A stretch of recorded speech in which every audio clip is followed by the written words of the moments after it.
আমাদের পূর্ব নির্ধারিত রুটিন অনুযায়ী আজকের ক্লাসটা হচ্ছে হোমিও ফিলোজফি। তা হোমিও ফিলোজফিতে আমরা একটু কঠিন সাবজেক্ট যেহেতু ফিলোজফি, তা সেই জন্য আমরা একটু আমাদের আজকে বেশ কিছু নতুন স্টুডেন্ট ভর্তি হয়েছে, তাদের যাতে অসুবিধা না হয়, তাদের যাতে বোধগম্য হয়, সেই জন্য আমরা একটুখানি আজকে ক্লাসটা ঠিক আমাদের যেটা আমরা যেভাবে ক্লাসটা করছিলাম কেন রেপার্টরি কেন ফিলোজফি থেকে ভাষণ নাম্বার এত বলে আমরা যেভাবে ক্লাসটা করছিলাম সেভাবে নয়, আমরা শুরু করব আজকে ফিলোজফিটা কি আর চিকিৎসা শাস্ত্রে ফিলোজফিটা কেন দরকার।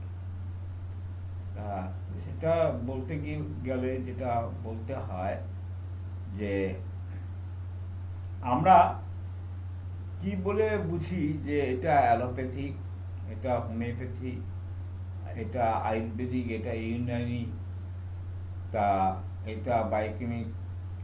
এই সিস্টেম অফ ট্রিটমেন্ট এগুলো আলাদা আলাদা কিসের ভিত্তিতে আমরা বলবো? তাহলে আমরা এক একটা সিস্টেম অফ ট্রিটমেন্ট আলাদা বলবো, তার যে ফিলোসফি অ্যান্ড টেকনোলজি আলাদা আলাদা হলে। তা অ্যালোপ্যাথি কেন আমরা বলি? অ্যালোপ্যাথির ফিলোসফিটা কি, অ্যালোপ্যাথির টেকনোলজিটা কি? তাহলে অ্যালোপ্যাথির ফিলোসফিটা হচ্ছে, অ্যালোস কথার মানে হচ্ছে ডিসিমিলার, আর প্যাথোস কথার মানে হচ্ছে সাফারিং। তাহলে যে পদ্ধতিতে অর্থাৎ ডিসিমিলার পদ্ধতিতে যে চিকিৎসাটা করা হয় তাকে বলা হয় অ্যালোপ্যাথি। তাহলে অ্যালোপ্যাথি যে ফিলোসফি সেটা হচ্ছে ডিসিমিলার সিস্টেম অফ ট্রিটমেন্ট।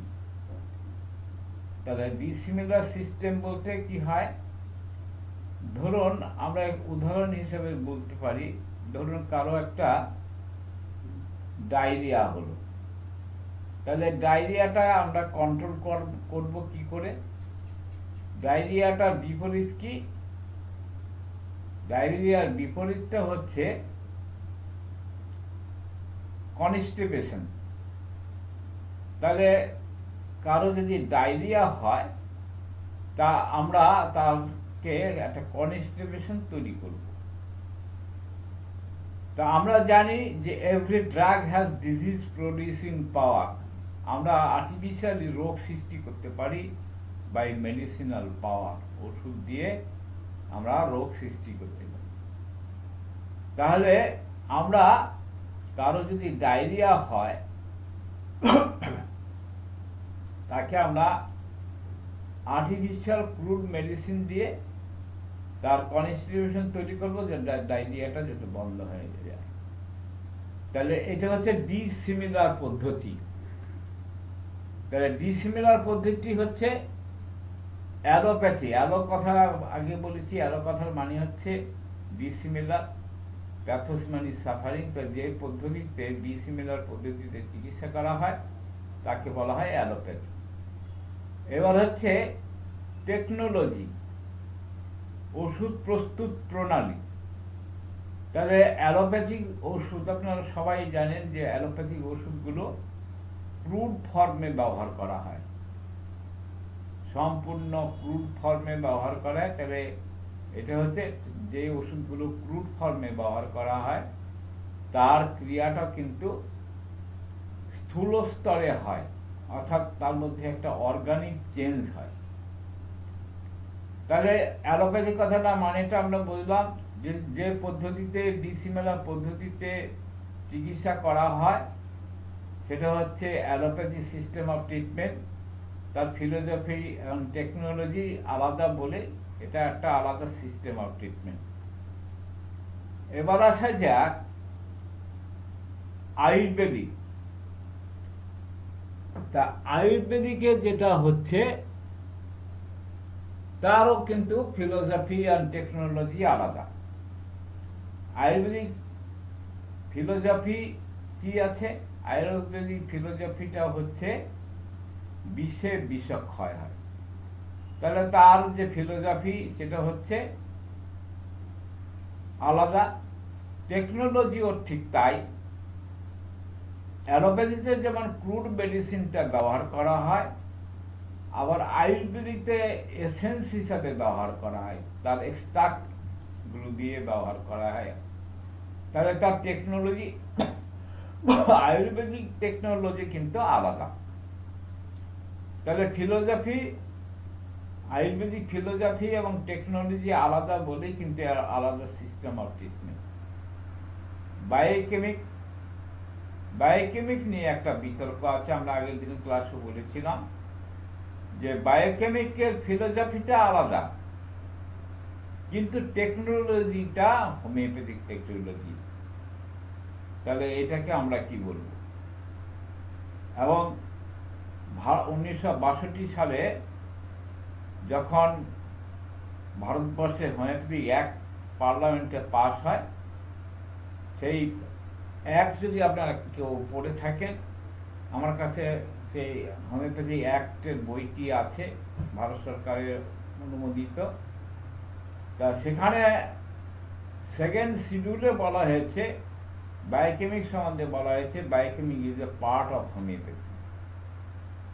তাহলে বায়োকেমিকের পার্ট অফ হোমিওপ্যাথি বলা হয়েছে কেন?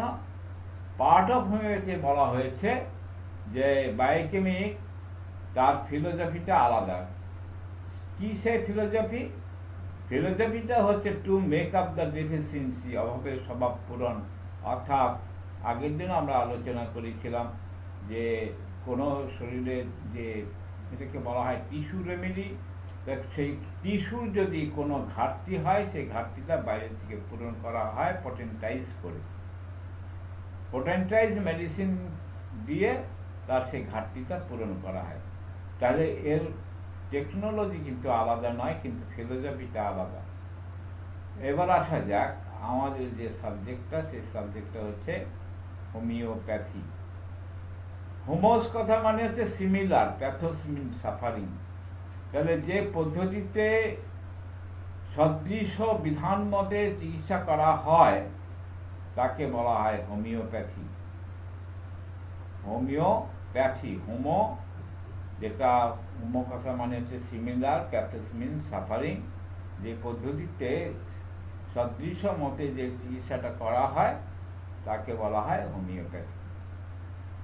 তাহলে এবার আসা যাক টেকনোলজিটা। তাহলে টেকনোলজি, হোমিওপ্যাথিক টেকনোলজিটা কিন্তু সম্পূর্ণ আলাদা। কিরকম আলাদা? এই যে ওষুধ প্রণালী, সেই ওষুধ প্রণালীটা হচ্ছে সম্পূর্ণ আলাদা। এখানে কিন্তু মেডিসিনাল প্রপার্টিকে চোখে দেখা যায় না, ইনভিজিবল, অদৃশ্য একটা শক্তি। এই অদৃশ্য শক্তিটা কিভাবে তৈরি হয়? অদৃশ্য শক্তিটা তৈরি হয় টাইট্রেশন এবং পটেন্টাইজেশনের মাধ্যমে। যে আমরা যে সাক্কাস করে যে পটেন্টাইজ করি, লিকুইড ফর্মের যে ওষুধগুলোকে আমরা পটেন্টাইজ করি, অথবা সলিড ফর্মের যে ওষুধগুলোকে আমরা টাইট্রেশন করি, এই যে ডাইলিউশন বা টাইট্রেশন যেটা আমরা করি, সেখানে ওষুধের মাত্রা কমতে কমতে একটা সময় অদৃশ্য হয়ে যায়। বিজ্ঞানীরা মাইক্রোস্কোপ, আমরা জানি খুব সূক্ষ্ম জিনিস, খুব ছোট জিনিস মাইক্রোস্কোপে দেখা যায়। তাহলে তার চেয়ে উন্নত মানের এক ধরনের মাইক্রোস্কোপ আছে, যেগুলোকে দিয়ে ভাইরাস, ব্যাকটেরিয়ার মতো সূক্ষ্ম সূক্ষ্ম জিনিসগুলো দেখা যায়। তাই হোমিওপ্যাথিক ওষুধ কিন্তু কোনো ইলেকট্রো মাইক্রোস্কোপ দিয়েও কিন্তু দেখা যায় না, অদৃশ্য। অথচ হোমিওপ্যাথিক ওষুধের চিকিৎসা কিন্তু রোগ সারে। যদি রোগ না সারতো তাহলে কিন্তু আমরা বলতে পারতাম যে এর মধ্যে কোনো মেডিসিনাল প্রপার্টি নেই। অথচ মাইক্রোস্কোপে, ইলেকট্রো মাইক্রোস্কোপ দিয়ে কিন্তু সেই ওষুধের অস্তিত্ব খুঁজে পাওয়া যায় না।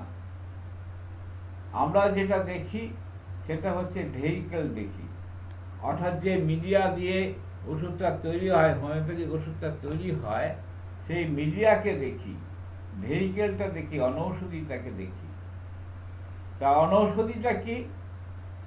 অনৌষধি হচ্ছে, আমরা ফার্মেসিতে পড়েছি, আরো আলোচনা হবে ফার্মেসিতে, সেটা হচ্ছে যে 3 টাইপের ভেহিকেল আছে। একটা হচ্ছে লিকুইড ফর্মে, একটা সলিড ফর্মে, আর একটা হচ্ছে সেমি সলিড ফর্মে। লিকুইড ফর্মে যে ওষুধটা তৈরি হয়, সেটা তৈরি হয় ডিস্টিল ওয়াটার, অ্যালকোহল, এই সমস্ত দিয়ে তৈরি হয়। আর সলিড ফর্মে যেটা তৈরি হয় সেটা হচ্ছে সুগার অফ মিল্ক বা ট্যাবলেট ইত্যাদিতে, আরো অনেক কিছু আছে সেগুলো দিয়ে। আর সেমি সলিড দিয়ে যে সমস্ত ওষুধগুলো তৈরি করা হয়, সেগুলো বিভিন্ন ধরনের মলমের জন্য হোয়াইট পেট্রোলিয়াম জেলি বা বিভিন্ন ধরনের তেল জাতীয় জিনিস, সেগুলো হচ্ছে সেমি সলিড জাতীয় জিনিস। তাহলে এবার হচ্ছে যে একটা অদ্ভুত ব্যাপার, যে আমরা হোমিওপ্যাথিক যে ওষুধগুলো ব্যবহার করি, শিশিতে যে ওষুধগুলো দেখতে পান, সেই ওষুধের মধ্যে কিন্তু মেডিসিনাল প্রপার্টি আপনি কিন্তু মাইক্রোস্কোপ বা ইলেকট্রন মাইক্রোস্কোপ, কোনো মাইক্রোস্কোপ দিয়ে কিন্তু আপনি খুঁজে পাবেন না। তাহলে কি হচ্ছে ঘটনাটা? তা আধুনিক বিজ্ঞানের যে তত্ত্ব, সেই তত্ত্ব অনুযায়ী আমরা জানি, কোনো বস্তু যদি ভেঙে ক্ষুদ্রতম অংশ তৈরি হয়, সেই অংশটাকে কি বলি আমরা? অণু। তা একটা সময় বিজ্ঞানীরা বলতেন অণু হচ্ছে বস্তুর সবচেয়ে ক্ষুদ্রতম অংশ, সেই ক্ষুদ্রতম অংশটাকে ভাঙা যায় না। কিন্তু পরবর্তীকালে বিজ্ঞানীরা আবিষ্কার করে যে না, অণুকে ভাঙা যায়, অণু ভেঙে পরমাণু তৈরি হয়। এবার বিজ্ঞানীরা বললেন যে পরমাণু হচ্ছে শেষতম অংশ, পরমাণু আর ভাঙা যাবে না। কিন্তু পরবর্তীকালে বিজ্ঞানীরা বললেন যে না, পরমাণুকে ভাঙা যায়। পরমাণু ভেঙে, যেটা আধুনিক বিজ্ঞান যেটা বলছে, ইলেকট্রন, প্রোটন, নিউট্রন ইত্যাদি তৈরি হয়। আর পরমাণু যখন ভাঙা হয়, তখন তার মধ্যে একটা বৃহৎ শক্তির স্ফুরণ ঘটে। তা এটা কিন্তু invisible power, it is a dynamic power. Dynamic পাওয়ারকে চোখে দেখা যায় না। তা হোমিওপ্যাথিক মেডিসিন গুলো, তার যে মেডিসিনাল প্রপার্টি গুলো ডাইলিউশন বা টাইট্রেশন করতে করতে সূক্ষ্মতর স্তরে যেতে যেতে তার এমন একটা পর্যায়ে গিয়ে চলে যায়, সেখানে তার অণু পরমাণুগুলো ভেঙে ভেঙে সেখানে একটা ডাইনামিক পাওয়ার তৈরি হয়। একটা 1M, 10M, 50M, CM যে মেডিসিনগুলো, সেই মেডিসিনগুলো যদি আপনি মাইক্রোস্কোপ বা ইলেকট্রো মাইক্রোস্কোপ দিয়ে খুঁজতে যান, সেখানে কিন্তু তার অস্তিত্ব খুঁজে পাওয়া যাবে না। তাহলে আমরা ফিলোসফি অনুযায়ী, হোমিওপ্যাথি যে ফিলোসফি অনুযায়ী আমরা কি বুঝলাম, কি জানলাম? যে বস্তু ভেঙে শক্তিতে রূপান্তরিত হয়, ক্ষুদ্রতম সূক্ষ্মতম অংশ ভাঙতে ভাঙতে গিয়ে তার একটা শক্তিতে পরিবর্তন হয়, রূপান্তর হয়। তাহলে এইটা হোমিওপ্যাথি ওষুধ। আমরা সেই জন্য বলতে পারি হোমিওপ্যাথি ওষুধ is not a substance, it is a dynamic power. And dynamic power also invisible, অদৃশ্য শক্তি। তা আমরা যে পুস্তকটির উপর বেস করে, যে বইটির উপর বেস করে আমরা হোমিওপ্যাথি চর্চা করে থাকি, যেটাকে আমরা সরল সোজা ভাষায় বলতে পারি হোমিওপ্যাথিক সংবিধান। আপনারা জানেন যে কোনো দেশের রাষ্ট্র পরিচালনা হয় একটা সংবিধানের উপর ভিত্তি করে। আমাদের ইন্ডিয়ান কনস্টিটিউশনের উপর ভিত্তি করে আমাদের ভারতবর্ষের শাসন ব্যবস্থা চলে। তেমনি হোমিওপ্যাথিকটা চলে, তার একটা নিজস্ব সংবিধান আছে। সেই সংবিধানটার নাম হচ্ছে অর্গানন অফ মেডিসিন। তাই অর্গানন অফ মেডিসিন এটা হচ্ছে হোমিওপ্যাথি একটা সংবিধান। এই সংবিধানটাকে আমরা বুঝতে গেলে আমাদের একটা দর্শন নিয়ে ভাবতে হবে। সেই দর্শনটা হচ্ছে কেন ফিলোজফি। কেন ফিলোজফিতে আমরা হোমিওপ্যাথির যে দর্শন, সেই দর্শনটা খুঁজে পাবো। তা সেই জন্য আমরা যে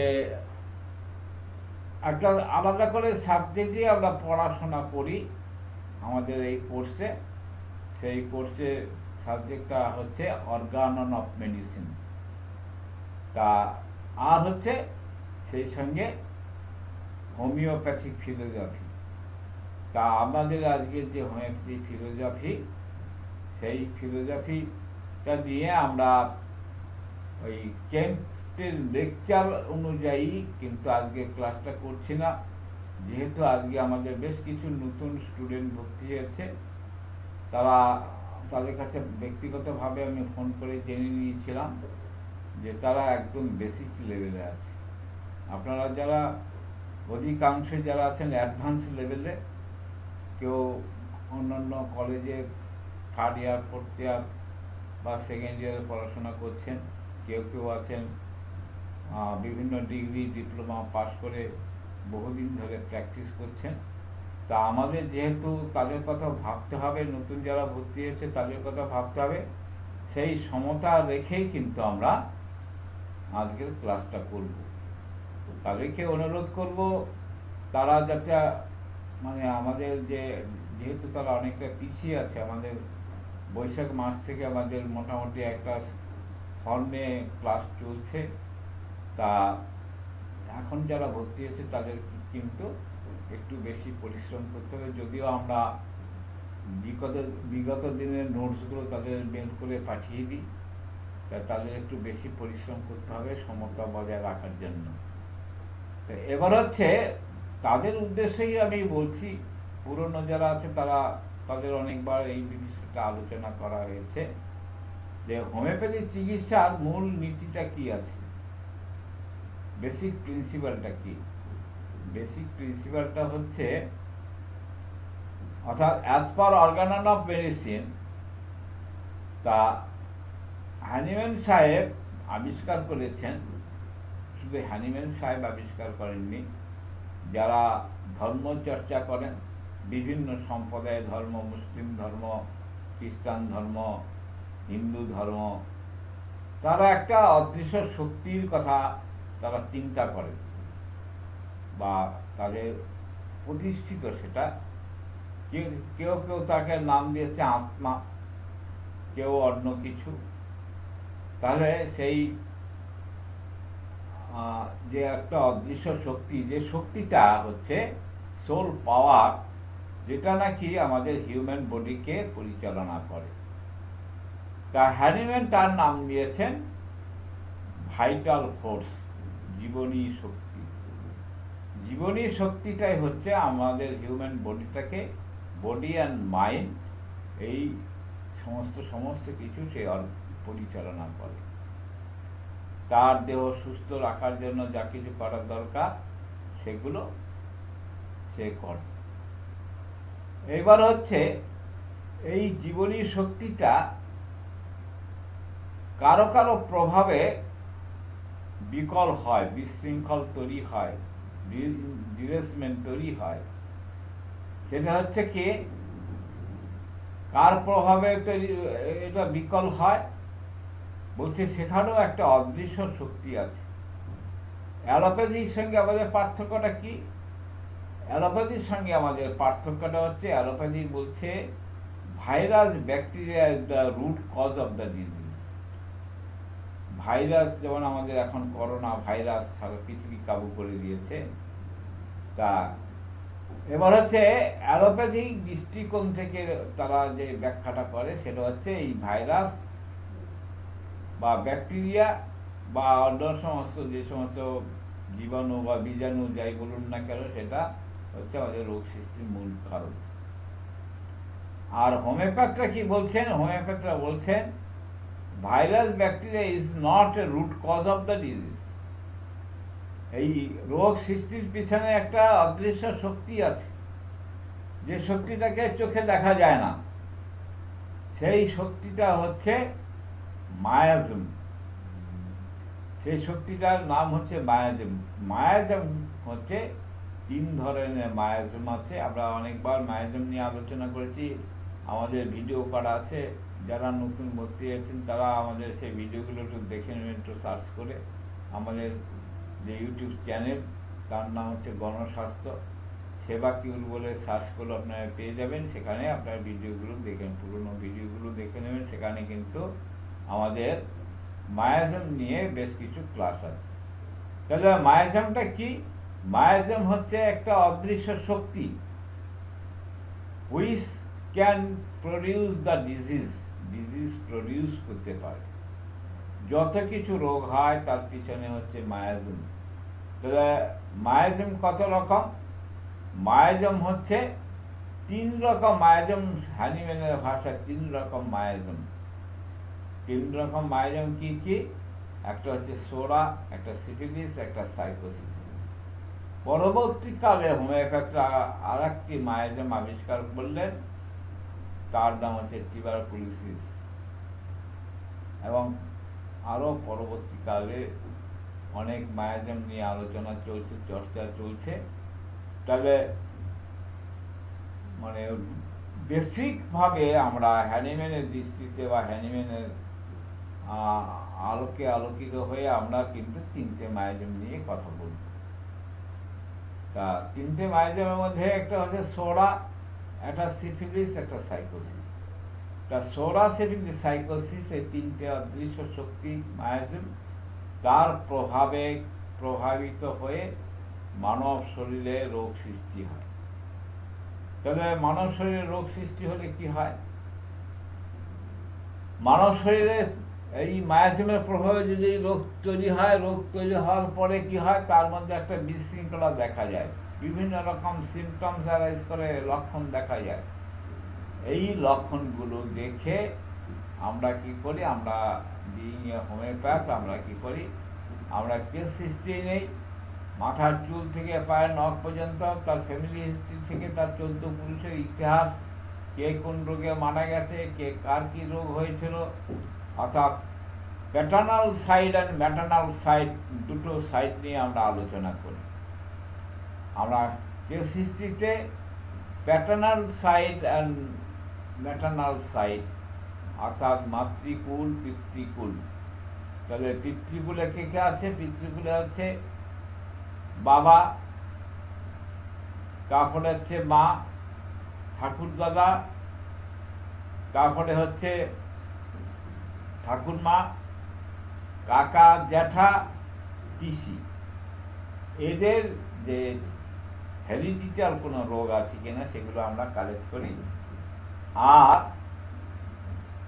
ম্যাটার্নাল সাইডে আমরা কাকে খোঁজ করি? ম্যাটার্নাল সাইডে আমরা খোঁজ করি মায়ের বাবা, মায়ের মা, মায়ের বোন, মায়ের ভাই, মায়ের দাদা, অর্থাৎ মামা, মাসি, দাদু, দিদা, এদেরকে আমরা তাদের হিস্ট্রিগুলো নিই। কেন নেই? সেখানে কিন্তু আমরা খুঁজে বেড়াই কোন মায়াজম, তার বংশের মধ্যে কোন মায়াজমটা রোল করছে। মায়াজম এমন একটি বিষয় যে তার বংশ পরাক্রমে সে মায়াজমের প্রভাবটা চলতে থাকে। আমরা আগেও একটা গল্প করে বলেছিলাম যে কোনো ভদ্রলোক কোনো একটা নিষিদ্ধ জায়গায় গেল, যাওয়ার পরে তার পেনিসে একটা ঘা হলো। তো ঘা হওয়ার পরে অ্যালোপ্যাথি চিকিৎসা করলো। চিকিৎসা করার পর তার সে ঘাটা শুকিয়ে গেল। তা কেন হলো? আমরা এর আগে আলোচনা করেছিলাম যে সোরা হচ্ছে সাপ্রেসনেস অফ সিন, পাপের ঘুমন্ত অবস্থার নাম হচ্ছে সোরা। আর যে তার প্রভাবে যে পাপ কাজ করা হয়, যে একটা হচ্ছে সেটা হচ্ছে সাইকোসিস। আর সেই পাপ করার ফলে যে রেজাল্টটা হলো এফেক্ট অফ দ্য সিন, সেটা হচ্ছে সিফিলিস। তাহলে এই যে ভদ্রলোক সোলার প্রভাবে প্রভাবিত হয়ে নিষিদ্ধ পল্লীতে গেল, গিয়ে কিছু নিষিদ্ধ কাজ করলো, সেই কাজ করার ফলে তার রেজাল্ট হিসাবে যেটা দেখা গেল, তার মধ্যে কিছু ইনফেকশন হলো, জেনিটাল পার্টে কিছু ইনফেকশন হলো। অ্যালোপ্যাথিক চিকিৎসা করলো, করে সেরে গেল, মলম টলম দিল, দেওয়ার পরে তার সেই যে বহিঃপ্রকাশ যেটা হয়েছিল, এক্সটার্নাল যে ম্যানিফেস্টেশন যেটা হয়েছিল, সেটা সেরে গেল। কিন্তু আমরা হোমিওপ্যাথিক দৃষ্টিতে বলবো যে সেটা সারেনি, সেটা সাপ্রেসড হয়ে গিয়েছে। এবার সেই ভদ্রলোক বিবাহিত, বিয়ে থা করেছে, তার ছেলে মেয়ে হয়েছে, তারপরে তার ঘরে সে আবার বিয়ে থা করে তার ঘরেও আবার ছেলে মেয়ে হলো। তাহলে এই যে ভদ্রলোক যে নিষিদ্ধ পল্লীতে গিয়েছিল, সে কিন্তু ওটা আমদানি করেছে, আমদানি করে জেনেটিক হিসাবে কিন্তু তার বংশ পরাক্রমে সেটা চালু হয়ে গেল। অর্থাৎ ঠাকুরদাদা একটা পাপ কাজ করেছিল, নাতি তার ফল ভোগ করবে, তার সেই সোরা সিফিলিস সাইকোসিসের যে প্রভাব তার মধ্যে বংশ পরাক্রমে থাকবে। তাহলে তার মধ্যে রোগ তৈরি করার একটা প্রবণতা থাকবে। এই রোগ প্রবণতা থাকবে, অর্থাৎ ডিউ টু মায়োজেনেটিক এফেক্টের জন্য। তাহলে আমরা যখন চিকিৎসা করব, তখন কিন্তু আমরা তার মধ্যে খুঁজে বেড়াবো তার কোন মায়োজেমটা রোল করছে। আমরা কেস হিস্ট্রি নেওয়ার সময়, যারা নতুন আছেন তারা হয়তো কেস হিস্ট্রি বা কেস টেকিং ব্যাপারটা বুঝতে পারছেন কিনা জানি না। যদি না বুঝতে পারেন, আপনারা একটা কাজ করেন, যারা যারা নতুন ভর্তি হয়েছেন বা বুঝতে পারবেন না বা পারছেন না, তাদের জন্য আমি একটু স্পেশাল ব্যবস্থা রাখছি।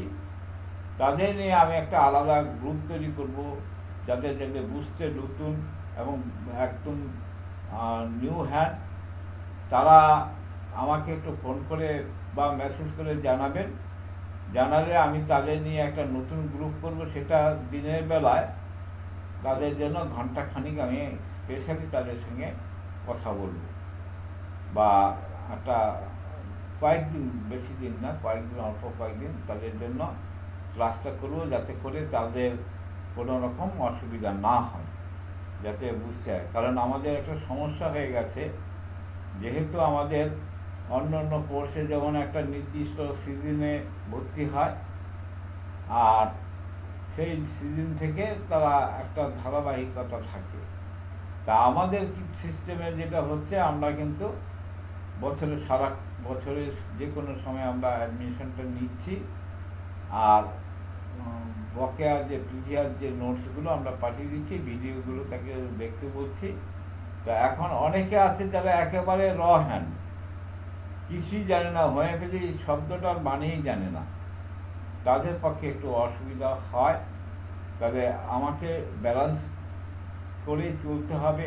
সিনিয়র যারা আছে, অ্যাডভান্স লেভেলে যারা আছে, তাদের জন্য যেমন আমার কিছু অ্যাডভান্স কথাবার্তা বলতে হবে, পাশাপাশি যারা একদম লেম্যান, কিছুই জানে না, তাদের জন্য কিন্তু আমাকে তৈরি করতে হবে। সেই জন্য আমি একটা প্রস্তাব রাখছি, আপনারা যারা যারা নতুন এবং যারা যারা একদম হোমিওপ্যাথি সম্বন্ধে মানে একেবারে কি বলবো বেসিক লেভেলে ও নেই, তারা আমাকে একটা ইয়ে করুন, মানে একটা নথিভুক্ত করার জন্য একটা মেসেজ পাঠাবেন।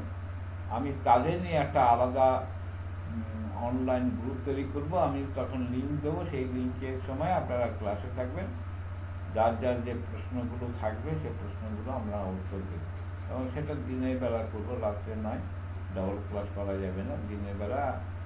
আমি সাধারণত এই সকাল 6টা থেকে 7টা পর্যন্ত থাকি, তার মধ্যে দুপুরবেলা কিছু কাজকর্ম থাকে, তা সবচেয়ে ভালো হয় 9টা থেকে 10টার মধ্যে যদি কেউ অ্যাভেলেবেল হয়, বা তারও আগে করতে পারেন, 8টা থেকে 9টা করতে পারেন।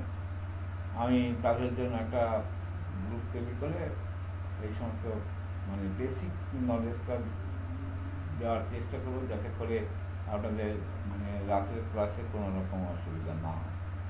তা এবার হচ্ছে এই যে ভাইটাল ফোর্স ডিরেজমেন্টের ফলে যে সিমটমসগুলো অ্যারাইজ করলো, এই সিমটমসগুলো আমরা রিমুভ করবো কি করে। সেখানে বিজ্ঞানের একটা থিওরি আছে, সেই বিজ্ঞানের থিওরিটা এখানে কিন্তু প্রথমে একটু মনে রাখতে হবে, দৃষ্টিভঙ্গিটা আমার হোমিওপ্যাথিক দৃষ্টিভঙ্গি দিয়ে আলোচনা করতে হবে, যে আমার যে ভাইটাল ফোর্সকে দেখা যায় না, একটা অদৃশ্য শক্তি। আর মায়াজম বা ডিজিজ ফোর্স সেটাও কিন্তু একটা অদৃশ্য শক্তি। তা এই অদৃশ্য শক্তি হচ্ছে আমাদের দেহকে ডিরেজমেন্ট তৈরি করে, বিশৃঙ্খল তৈরি করে এই মায়াজমের প্রভাবে। তার ফলে হচ্ছে কি, তার দেহের মধ্যে সেই যে ডিরেজমেন্টটা চিনছি কি করে, তার মধ্যে কিছু বহিঃপ্রকাশ ঘটে, আর সেই বহিঃপ্রকাশকে আমরা বলি লক্ষণ। তাহলে আমরা যে লক্ষণের সংজ্ঞা দিতে চাই, হোয়াট ইজ সিমটমস, তাহলে আমরা বলতে পারি যে symptoms is internal derangement of external manifestation of internal derangement of vital force. External manifestation বাহ্যিক যে প্রকাশটা হয়, এক্সটার্নাল ম্যানিফেস্টেশন কিসের? Internal derangement of vital force. Internal derangement of vital force, জীবনী শক্তির যে আভ্যন্তরীণ যে গোলযোগ, সেই গোলযোগের বাহ্যিক প্রকাশটা হচ্ছে সিমটমস। তাহলে এই সিমটমসগুলো দেখে আমরা বুঝতে পারি যে তার যদি আমরা ডিজিজ ডায়াগনোসিস করি, তাহলে বিভিন্ন রোগের ক্ষেত্রে বিভিন্ন রকম সিমটমস আছে, তাহলে এই সিমটমসগুলো দেখে আমরা ডিজিজটা ডায়াগনোসিস করতে পারি। কিন্তু আমাদের একটা মূল নীতিতে বলা হচ্ছে homeopathic the patient not disease. আমরা রোগের চিকিৎসা করি না, হোমিওপ্যাথি রোগের চিকিৎসা করে না, রোগীর চিকিৎসা করে। তাহলে সেখানে হচ্ছে থিওরিটা হচ্ছে এই, যে কোনো মানুষের রোগ হয়, কেন রোগ হয়? যে মায়াজমের প্রভাবে তার মধ্যে একটা ইন্টারনাল ডিরেজমেন্ট তৈরি হয়, আর ডিরেজমেন্ট তৈরি হলে বিভিন্ন রকম লক্ষণ দেখা যায়। সেই লক্ষণকে ভিত্তি করে সিমিলার একটা আর্টিফিশিয়াল ডিজিজ তৈরি করে আমরা ওষুধ দিলে সেটা সেরে যায়। তাহলে সিমিলার ডিজিজ কিভাবে করব? বিজ্ঞানের তত্ত্ব অনুযায়ী জানা যাচ্ছে যে every drug has disease producing power. প্রত্যেকটা ওষুধের রোগ সৃষ্টি করার ক্ষমতা আছে। তাহলে প্রত্যেকটা ওষুধের, না অ্যালোপ্যাথি, না হোমিওপ্যাথি, না আয়ুর্বেদিক, সমস্ত পৃথিবীর যত রকম ওষুধ আছে, সমস্ত ধরনের ওষুধে কিন্তু রোগ সৃষ্টি করার ক্ষমতা আছে। এবার হচ্ছে আপনার বাস্তব জীবনে আপনি দেখবেন, যারা অ্যালোপ্যাথিক ওষুধ খায়, তারা কিন্তু সারা জীবন তাদের কিন্তু অ্যালোপ্যাথিক ওষুধ খেতে হয়। কেন খেতে হয়? খেতে হয় এই জন্য, ধরুন কারো একটা মাথার যন্ত্রণা হলো, যন্ত্রণা হওয়ার পরে সে ডাক্তারের কাছে গেল, ডাক্তারের কাছে যাওয়ার পরে ডাক্তার ওষুধ দিল, ওষুধ দেওয়ার পরে তার যন্ত্রণা কমে গেল। আপনারা জানেন যে অ্যালোপ্যাথি চিকিৎসার একটা মূল কথা আছে, যে কোনো পেন কিলার ওষুধ দিলেই কিন্তু তার সঙ্গে একটা অ্যান্টাসিড দেয়। তাহলে কি হচ্ছে? অ্যালোপ্যাথিক ওষুধের মধ্যেও কিন্তু ড্রাগ প্রডিউসিং পাওয়ারটা আছে। আমি আগে বলেছি, পৃথিবীর যত রকম ওষুধ আছে সবারই কিন্তু ড্রাগ প্রডিউসিং পাওয়ার আছে, রোগ সৃষ্টি করার ক্ষমতা আছে। তাহলে অ্যালোপ্যাথি যে সিমটমসকে বেস করে, যে আমরা অ্যালো কথা মানে বলেছিলাম ডিসিমিলার প্যাথোজেনিক সাফারিং, তাহলে একটা ডিসিমিলার পদ্ধতিতে যে রোগটা আমরা সারানোর চেষ্টা করলাম সেটা সারলো, কমলো, কিন্তু আর্টিফিশিয়ালি তার আর কিছু রোগ তৈরি হলো। যেহেতু every drug has disease producing power, allopathic ওষুধের মধ্যে অসংখ্য ড্রাগ রয়ে গেছে, তারা কিন্তু রোগ সৃষ্টি করবে। যেটা বলছিলাম যে আপনারা জানেন, যারা অ্যালোপ্যাথিক ওষুধ খেয়েছেন তারা জানেন যে অ্যালোপ্যাথি ডাক্তারবাবুরা কিন্তু যে কোনো পেন কিলারের সঙ্গে একটা করে অ্যান্টাসিড দেয়। তার মানে তার যে পেন কিলার যে ওষুধ সে কিছু ডিজিজ প্রডিউসিং করে, আর সেই ডিজিজ প্রডিউসিং করার জন্য কি দিতে হয়, তাকে একটা নিউট্রালাইজ করার জন্য একটা অ্যান্টাসিড দিতে হয়। তাহলে সেখানে অ্যালোপ্যাথিক ওষুধ একবার শুরু যখন করে ক্রমান্বয়ে বাড়তে বাড়তে বাড়তে বাড়তে তার শাখা প্রশাখা বাড়তে বাড়তে সে অজস্র ওষুধ তাকে প্রতিদিন বা প্রতি মাসে প্রতি সপ্তাহে খেতে হয়। তাহলে সেখানে কিন্তু আমরা যে হোমিওপ্যাথি যে তত্ত্ব অনুযায়ী স্যামুয়েল হ্যানিম্যান যেটা বলেছেন যে every drug has disease producing power, তাহলে আমরা বাস্তব ক্ষেত্রে দেখলাম যে অ্যালোপ্যাথি ওষুধ দেওয়ার ফলেও কিন্তু কিছু ডিজিজ তৈরি হচ্ছে। এবার হচ্ছে ডিজিজ তৈরি হলো, আমরা তাহলে চিকিৎসাটা কিভাবে করব, আমরা কোন পদ্ধতিতে চিকিৎসা করব, আমরা কি ডিসিমিলার পদ্ধতিতে চিকিৎসা করব না সিমিলার পদ্ধতিতে চিকিৎসা করব? ডিসিমিলার পদ্ধতিটা কি আমরা আগেও আলোচনা করেছি। ডিসিমিলার পদ্ধতি হচ্ছে যদি কারো ডায়রিয়া হয় তাকে আর্টিফিশিয়ালি কনস্টিপেশন তৈরি করতে হবে, যদি কারো কনস্টিপেশন হয় তাহলে আর্টিফিশিয়ালি ডায়রিয়া তৈরি করতে হবে, অর্থাৎ কন্ট্রাডিক্টরি কে আর্টিফিশিয়াল কিছু রোগ তৈরি করতে হবে। তবে এইটা ঠিক আছে না? আমাদের যে থিওরি হোমিওপ্যাথি চিকিৎসার যে থিওরি, সেটা হচ্ছে যে থিওরি বিজ্ঞানসম্মতভাবে আমরা বলতে পারি যে when two similar forces meet together, stronger suppress the weaker।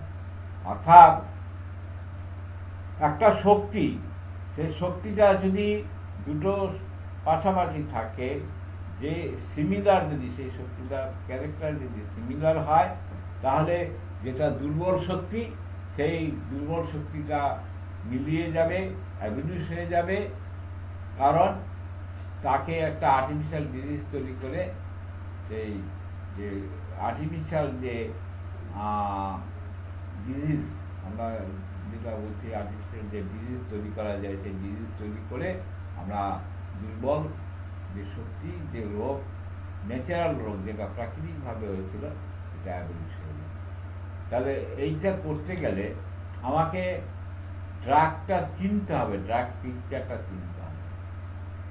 তাহলে যারা হোমিওপ্যাথি মেটেরিয়া মেডিকা পড়েছেন, বিভিন্ন অথরের লেখা বই পড়েছেন, তারা দেখবেন যে যে সমস্ত লক্ষণগুলো আমরা প্রত্যেকটা মেডিসিনের মধ্যে পাই, সেখানে কিন্তু সমস্ত সিমটমসগুলো অন্যান্য ওষুধের মধ্যে রয়ে গেছে। তাহলে আমরা কি করব, আমরা কিভাবে ওষুধটা দেব? আমাদের ওষুধ দেওয়ার একটা প্রিন্সিপাল থাকা দরকার এবং বিজ্ঞানসম্মত একটা নীতি থাকা দরকার। তাহলে আমরা যেটা করব সেটা হচ্ছে, বিইং এ ফিজিশিয়ান, আমরা পেশেন্টের কেস হিস্ট্রি নেব। কেস হিস্ট্রি নিয়ে অর্থাৎ মাথার চুল থেকে পায়ের নখ পর্যন্ত তার অর্গান হয় সমস্ত কষ্টকর উপসর্গগুলো নোট ডাউন করব। আমরা গতদিন কেস টেকিং নিয়ে আলোচনা করেছিলাম। যাই হোক, এখানে আমরা ওই কেস টেকিংটা করব। কেস টেকিং এর সময় আমরা কি কি লক্ষ্য করব তার পাস্ট হিস্ট্রি, তার প্রেজেন্ট কমপ্লেনের যে সমস্ত উপসর্গগুলো আছে, কখন বাড়ে কখন কমে, কিসে বাড়ে কিসে কমে, অর্থাৎ উইথ মডালিটি নিয়ে আমরা প্রেজেন্ট কমপ্লেনটা লিখব। প্রেজেন্ট কমপ্লেনের পরে আমরা লিখব পাস্ট হিস্ট্রি। তার রোগীর বয়স যদি একটু বেশি হয়, তাহলে তার অতীতে অনেক রকম রোগের ইতিহাস থাকে, সেগুলো আমরা যদি স্টাডি করি সেখান থেকে আমরা মায়াজুল খুঁজে পাবো।